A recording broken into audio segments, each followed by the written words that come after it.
otroke je smiselno, da gre čim prej na kolo, tudi zato, da pridobi ustrezne spretnosti vožnje kolesa, ravnotežja, obvladovanja samega vozila.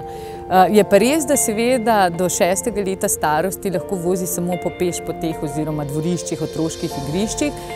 In tudi kasneje, do 14. leta starosti, samo v spremstvu, dokler pač ne opravi tudi kolesarskega izpita. Ponavadi se to izvaja nekje v 4. 5. razredu osnovne šole, namreč otroci tam nekje do 10. leta starosti še ne zmorejo dovolj dobro presojati samih prometnih situacij in se pravilno odločati in potem tudi ustrezno, relativno varno ravnati, da bi bili dovolj varni v prometu.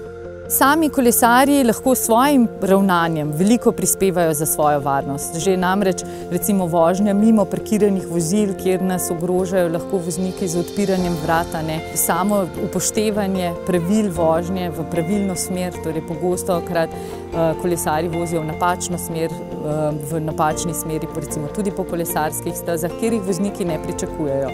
Absolutno uporaba zaščitne čelade, s katero pač prispevajo za svoje večje varnosti. In pa tudi, zdaj pogosto, uporaba mobilnih telefonov ali pa poslušanje glasbe, namreč to tudi ogroža pač nas, enostavno nismo dovolj zbrani na samo promet in na prometno situacijo, da bi lahko dovolj dobro presojali in videli, zaznali vse v bistvu dejavnike, ki jih moramo pridobiti iz okolja.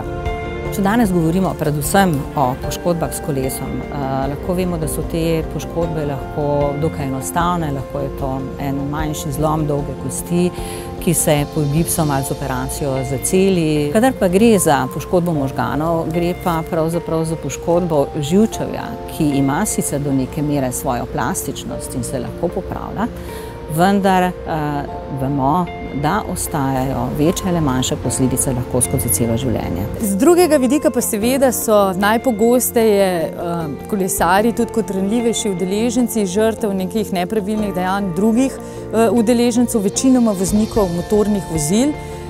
Tu so bodisi recimo neupoštevanje pravil prednosti ali pa recimo pri raznem zavijanju v desno, tudi v levo, potem izsiljevanje neke prednosti vožnja preblizu kolesarja, ker ga s tem v bistvu tudi ogrožamo.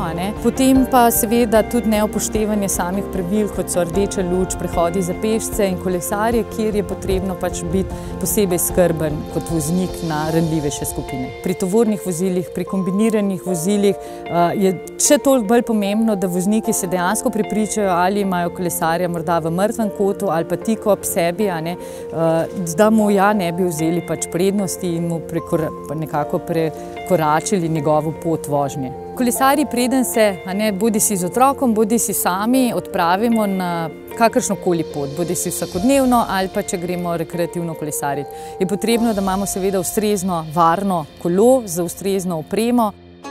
Pri izbiri kolesa je zelo pomembna velikost. To ugotovimo tako, da se oseba usede na kolo. Desna noga mora biti pod pravim kotom, se pravi 90 stopinj. Leva noga v stopalu rahlo privzdignjena.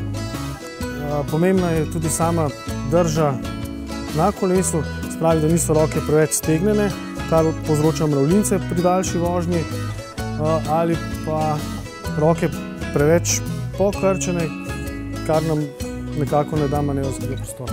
Ena izmed osnovnih pravil je seveda dobro delujoče prednje in zadnje zavore. Luč, spredaj bela luč, zadaj rdeča luč, različni odsevniki v pedalih med naperami, zato da bomo bolje opazni. Potem je dobrodošel recimo prtljažnik ali pa kakšna košara, zato da lahko kakšno recimo torbico ali pa vrečko peljemo. In pa v mestih oziroma tam, kjer je več nekako različnih udeležencev v prometu, je zelo dobrodošel predvsem tudi zvonec. Potem mora kolesar poskrbeti za to, da bo relativno dobro, primerno oblečen. Zaščitna čelada je ena izmed osnovnih pravil, pravimo, da bistro glavo varuje čelada. Namreč zavedati se moramo, da pri samem kolesarjenju, da smo v nekem gibanju, da imamo težišče višje, ko smo na kolesu in da je zelo pogosto, da lahko pri manjšem padcu ali pa nekako, da se nismo mogli izogniti neki manjši oviri na cestišču, pride do poškodb glave, ki jih v primeru, da imamo čelado, absolutno čelada blaži.